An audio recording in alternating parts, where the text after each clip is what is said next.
Hello and welcome to the Garden Gurus. I'm Trevor Cochran. Now this is our home. This is actually where our office is and all of our production facilities are. And you can see right behind me and all around us we have indoor plants. They're a very important part of the environment here. They cleanse the air, they put lots of oxygen in the air that helps with our creativity. Now the whole program of course is packed full of down-to-earth gardening advice. That's what we've got for you today. Here's what's coming up. This week on the Garden Gurus, Nige gets out the concrete mixer for a DIY project. Steve looks at edibles that are easy to grow. And Bonnie shares some easy garden care tips for your garden this summer. Dig, dig, dig, dig, dig in the ground. I got my spade, I got my hoe, I got my rake, and I'm ready to go. I have been busy in the garden pulling out all the old winter vegetables and making a head start on planting all my spring and summer veggies. Nothing beats picking your own homegrown food straight off a plant, and the flavours you get in fresh produce is second to none. One of the biggest questions I get asked is how to keep vegetables producing, and the first step is position. So having a nice warm sunny spot in the garden, usually with afternoon sun, is ideal, and this way you will get better flavours as well. Second is having a good watering routine. Consistent watering is another key step if you want beautiful veggies like these. Water doesn't always get down to the root ball, and we can sometimes see this in the summer months with plants not forming fruit correctly, growing a little bit weak, or they can sometimes just look a little bit rugged. Sea Sol Super Soil Wetter and Conditioner is enriched with seaweed plant tonic for all soil types. It will increase the wettability of the hard, stubborn soils by allowing deeper penetration, and the soil will stay moist for longer, all whilst retaining and encouraging the water to reach the plant's root zone where it's most needed. The Soil Improver liquid compost promotes the development of good soil structure, and it has beneficial microbes which enhance the soil's fertility and disease resistance. And it can also help encourage your plants to have stronger roots, which is a pretty good thing when you're growing vegetables considering they're doing so much in a short period of time. You can mix it into a watering can and apply it manually to potted plants or even a small garden bed. It will increase water efficiency and minimise runoff and water wastage. So if you have water tanks, you won't be going through all that water. Another handy tip is to remove any yellowing leaves off your plants. This way they can promote more growth a little bit quicker. And with warmer weather comes garden pests, so keep your eyes out for them too. Edible flowers are a popular addition these days to meals served in even the fanciest restaurants. So what a joy it is to know that they can be easily grown in any home garden. The range of edible flowers out there is huge, but some of the more popular varieties include the gorgeous nasturtiums with their lovely peppery flavour. Of course, there's calendulas, violas, and the beautiful little Johnny Jump Up. Of course, if we stop to think for a moment, some of our favourite vegetables are actually edible flowers, like broccoli, artichokes, and capers. The flowers on many of our garden herbs are also edible. My wife loves decorating cakes with a sprinkle of icing sugar and the flowers from the beautiful rosemary. Lavenders are also used in a broad range of culinary delights, and the flowers from pineapple, sage and basil are just delicious. Another popular range with the home gardener are our wonderful heirloom vegetables, many of which have been grown for centuries and are famous for their incredible vigour and delicious flavour. One of the reasons they're no longer grown commercially is because they don't travel or store well, but I'll choose flavour over storage any day. A number of my favourites include the gorgeous rainbow chard. It's delicious, steamed lightly with a little bit of butter. Of course, the beautiful purple asparagus and the freckled lettuce. The great thing about heirloom varieties is that they're open pollinated, which means the seed from them can be saved and will reliably produce seedlings that are true to type. Many commercially grown vegetable varieties are hybridised to produce particular characteristics, but sadly can't be saved, and so new seed must be purchased from the breeders each season. Whatever you choose to grow, the most important thing is to just have fun. The joy of sharing your own produce with family and friends can only be rivaled by preparing them a meal of healthy grown food that you've produced yourself. Mixing mortar and concrete can be done in a few ways. You can hand mix in the barrow, you can use a mixer, you can get your concrete delivered in a truck, but sometimes you need a little bit more control, flexibility and mobility. The concrete mixer attachment for the Kanga loader gives you all the manoeuvrability you need, with the advantage of setting your own pace. You can get your raw materials delivered at the bottom of the driveway or front of the site, load up the mixer and then drive the mix to the required destination with ease and power. A wonderful combination. The mixer is just one of many attachments in the massive Kanga range, and it's easy to fit onto the machine, and it complements the auger power head here that gives independent power and serious mixing action all day long, and it's a lot better than mixing in the barrow. Growing roses in a greenhouse can provide you with a lot of different benefits, and some of the big ones are you're going to have less diseases and pest issues, and you can prolong the flowering time for a lot longer. Yep. Okay, mate, well, I guess I'll just see you tonight then. All right, see ya. That was Trev. I popped over to his place to say good day. I thought we were going to have a good time. Turns out he's had to go to a meeting and he wants me to pour a slab for him. He's got me working. I'm in the shake of it. I'm pouring a small concrete slab as a base for his new bench seat. I'm using link edge garden edging for the formwork. Traditionally, you would use timber, but the key is to hold it all in place firmly with pegs, pins or stakes. The ground should be level and uniform to ensure even thickness of the slab. Cut mesh to size using bolt cutters and position your mesh within the formwork. Using the Rio-ing concrete gives it its tensile strength. It's really important that your mesh sits in the middle of the slab, which is why you use these bar chairs. These are 50/65s, and they go at a maximum spacing of 600 mil. I'll show you what I mean. That's 50 mil there. If you had a slightly thicker slab, you sit it like that. That's 65, but we're going with 50. They just slide in there.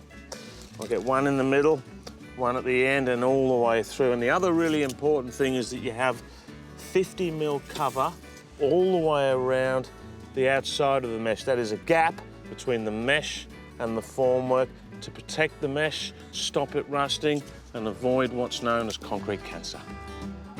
Mix your concrete to the manufacturer's specification and pour.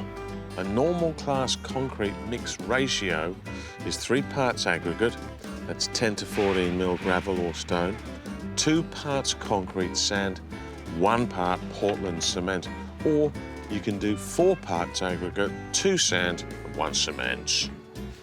If you're using pre-mixed concrete in 20 kilo bags, as a guide, there's 2 litres of water per 20 kg of concrete.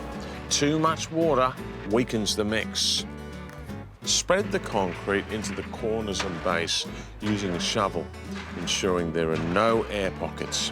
Screed the concrete to get the correct depth and evenness using the top of the formwork as your guide. All right, that's finished for now. What's next is to let the concrete harden enough so that it can be finished with the float and the edges done with the edging tool. And you know what? Trev can do that when he comes home. When growing seeds, there's a number of different ways you can sow them, and now that we're in the middle of spring, the soil is warm enough. Most vegetable seedlings will only germinate with a soil temperature of 18 degrees. So I'm going to show you a few different ways that you can sow your seeds so you can get an abundance of rewards. Having good soil texture and structure is a key step to successful sowing. Adding compost or aged animal manures to the soil can do wonders. It will improve the soil texture, structure, and it will put organic material back into the soil. So you'll be left with this wonderfully fluffy soil. It will also encourage the soil to retain moisture during the hotter weather. Now that the soil has been cultivated, you're ready to start sowing.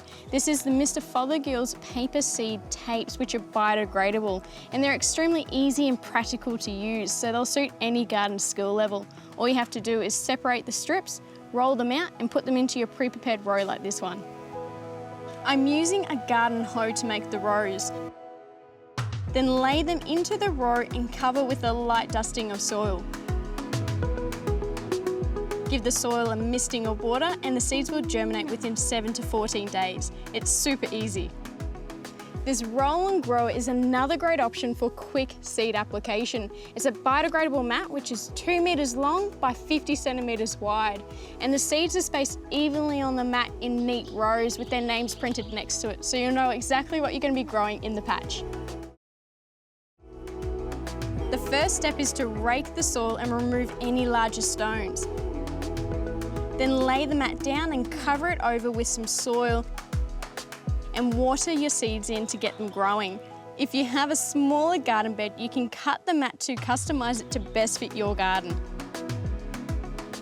If you prefer to grow your seeds in pots instead of the ground firstly, you can try something like this. This is the Mr. Fothergill's seed mats. Now they're really good because all you have to do is fill your pot with seed raising mix, then take this and pop it on top, and then you want to press down gently and then pop more soil on top, give it a drink, and then keep it in a nice warm sunny position in the garden or in a greenhouse. These seed mats come in 2 sizes. This is the 45 by 45 centimetre, or you can use the 8 centimetre round discs. These also work great in a raised garden bed, or you can even use them in a larger container. Growing seeds doesn't have to be hard, and it's a great way to get the kids out into the garden. Or if you're wanting to start growing fresh produce or flowers for the first time, you can find the full range of the Mr. Fothergill's garden products at your local garden retailers. Look at all these amazing flowers, lots of colour. Some of them belong to the crops and the herbs, and others are just here to help attract the bees, the butterflies, and other beneficial insects. The rocket here is one of my favourite plants, probably because it's so easy to grow. The leaves taste fantastic, really peppery, and the flowers are on the plant for months. There's bees there right now. Now, if you want the flowers, very important, avoid pesticides and any nasty sprays, keep it all natural, and the bees and the butterflies and the beneficial insects will be around forever.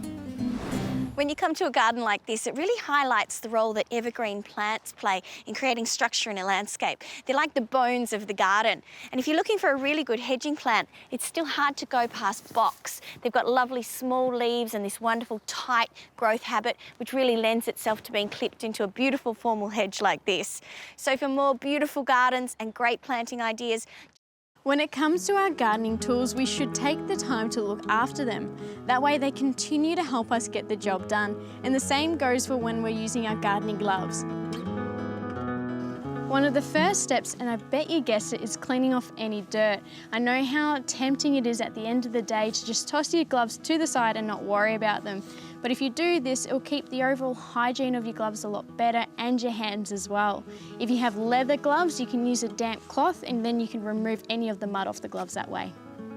Then keep your gloves out of the sun in a dry place, as this will prevent them from deteriorating. If you have leather gloves, laying them flat instead of crumpled together when storing them will help keep their shape. It will prevent them from becoming stiff and uncomfortable for when you next need them, and giving your gloves a little bit of tender love and care will help keep them in top form. Growing your own veggies at home is one of the most rewarding things you can do, and it's good for you. And if for no other reason, at least you know what's gone into producing the food that you eat. So my mission over the next 2.5 minutes is to show you how to set up the best possible veggie patch. Firstly, an open, sunny position is vitally important. Most veggies love full sun in the spring, and a little afternoon shade in the summer months is always good. And then you need to add an activating ingredient. Once upon a time, I might have used blood and bone, but with this combination of minerals and beneficial soil microbes, I add this particularly unique fertiliser. It's got 24 carefully selected beneficial microbes that do all sorts of good things, including turning the 60 micro and macronutrients in the controlled release minerals into soluble fertiliser for your plants. That cultivated into the topsoil boosts the soil fertility and nutrient levels. Now, one of the most vitally important parts of any veggie garden is getting the soil right. And if you've got a heavy soil base, I've got a stony rocky base here, it's really good to lift the bed up. Now, the soil you use in the bed is also critical. And you can see I've got a really rich, organic, but sandy soil. This free draining soil is so important with getting the best results out of your veggies. One of the most important things is making sure you use only quality plants. If it's seedlings, don't buy plants that are yellow or taller than the label in the punnet. To remove them, squeeze one side of the cell and then the other side, and ease the seedlings out gently, avoiding damaging roots. And the other important thing is to soak them in a bucket of sea salt diluted in water. Now, this helps reduce transplant shock. My planting technique? It's different. I like to mix my veggies up. Not plant in big groups ideally, but to mix different plants alongside each other. There's a few different reasons why I do it. The first is, in nature, diversity is important in attracting pollinators and distracting predators, and not draining the soil of specific nutrients, as each plant has different nutrient demands. Now, to get them off to the best start, I always water them in with a bit of sea soil as well. It just triggers a bit more growth, but you know what? They can do their own thing for the next 4 weeks. They don't need any feeding or anything else done. Then in about 4 weeks' time, to get the very best results, I'm gonna feed them on a weekly basis with power feed. You know, the most important thing is that you only plant what you actually need, what you're going to use, and that way you can rotate your crops on a regular basis. This is such a fun thing to do, and there's nothing tastes better than growing your own food. Have a look at this sensational specimen I've stumbled across here at the Royal Botanic Gardens, Sydney. It's the Pandanus ornatus, the screw pine. You find them in Malaysia and also up the east coast of Australia. And what makes them interesting, apart from the funky foliage up top, are these stilt roots. Look at those, they're everywhere. Getting the Pandanus up and above the water, common on plants in mangroves and on the coast near the water. More tips? Vertical gardens have never been more popular, and I've just finished putting this one together on the wall here in the courtyard at the Standard Bar in Perth for some living art. It's an easy to install kit, and this is how I did it. Once you've decided on the position of the green wall, install the brackets as per the instructions. There's a handy template to use for setting out the drill holes. The green wall plate then slides onto the bracket and you're in business. Now the really good fun part can begin, planting out all the pots, and it's a really easy system because all the pots come off the wall and you can do all your planting and your work at the bench or the table, and then when you're done, mount them back on the wall. And that's really handy too for any repotting or maintenance you need to do later. The potting mix I'm using has a coir peat base, excellent for water holding capacity and rot resistance. Remember, normal potting mixes break down quite quickly and you will need to replace them or make your own with coir peat, vermiculite, scoria and the like. You can really get the creative juices flowing with your plant selection. Just make sure that the species suit the environment. Here we've got morning shade, but lots of afternoon sun, so your shade-loving foliage plants won't work. I've gone for a mix of colour, flowers and toughness, a bit like myself. I've got a mix of ground covers, strappy leaf plants and succulents. The idea is, as they grow, they will cover the pots and wall plate and become a complete wall of foliage, flowers and colour, and quite possibly one of the finest green walls in the country. The green wall comes with a clever inbuilt watering system with all the panels being connected, and there's an adjustable dripper over every pot, and your water supply can be plugged in at the bottom here or on the sides. And for best results, And for the most efficient, reliable watering, it's best to connect the whole thing to an automatic tap timer for frequent yet short waterings. Have a look at that. It's living art. These green walls are designed to be added to and connected together to create as large a wall as you like for maximum wow factor. Well, that's it for this week's episode of The Garden Gurus. I hope you enjoyed it. Now, if there's any more information you want from today's show, all you have to do is check out our website. It's got great fact sheets, there's videos, and of course, articles of things you could or should be doing this spring. And if you've got a very specific question you'd like answered, well, become a friend on Facebook. We love answering your questions and we do it on a weekly basis. I'm Trevor Cochran. We'll look forward to seeing you next week for another great episode of The Garden Gurus.